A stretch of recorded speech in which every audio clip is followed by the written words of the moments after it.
Much for your call. Let's go to Thomas now in Knoxville, Tennessee, listening on iHeartRadio. Thomas, what's on your mind today, sir? Hey, Dr. Anders. Thank you for taking my call, sir.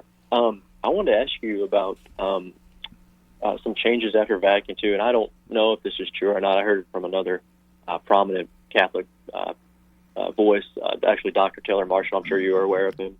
And he said after Vatican II, they changed all seven sacraments, including the Mass. And he posed a question. He's like, why was it necessary to change them? And I was like, I've never heard of that.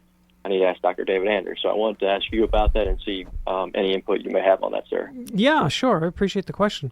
So the liturgy changed after the Second Vatican Council. The liturgy changed, and so, but not the essentials of the Mass, not the form and matter of the Mass, not the form and matter, I should say, of the sacraments. The form and matter is given to us by divine revelation. Mm-hmm.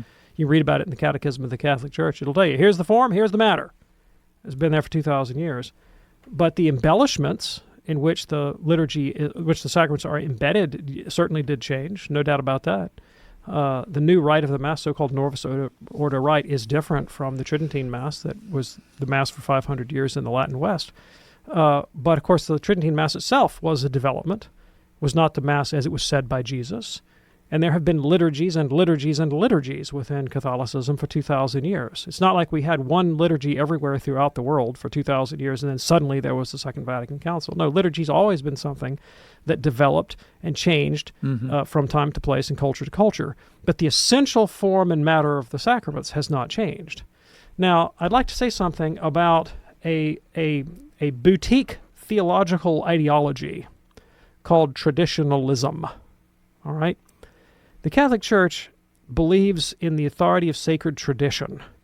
Tradition is everything that the Catholic Church does to hand on the deposit of faith down through the centuries. And the tradition that has been handed down is a living tradition, guided by a living magisterium. And all of sacred tradition is available to me.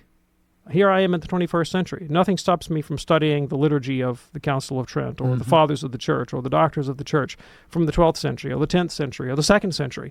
And I do, frequently, all the time. And I draw on the entire patrimony of Catholic tradition to inform my living of the faith, my understanding of the faith. And it enriches me and helps me to become a better Catholic. That is very different from the ideology called traditionalism.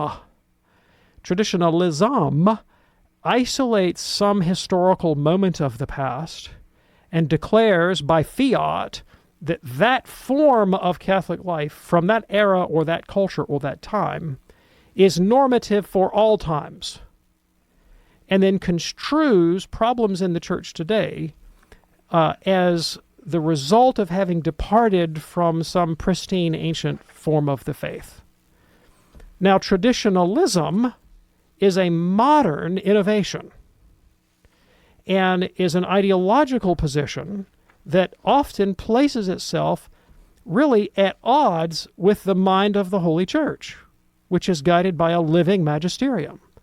So you will sometimes find among traditionalists an attitude of opposition to the Holy Father, for example, who sits on the seat of Peter and is the successor to St. Peter and is Christ's vicar on earth. So the definition of a Catholic is someone who is in union with the Pope, not someone who has ideologically isolated some ideal moment or so-called ideal moment from the past and made that the test or badge of Catholic orthodoxy to critique everybody else in the church. And so we are big fans of tradition, but not of traditionalism. Okay.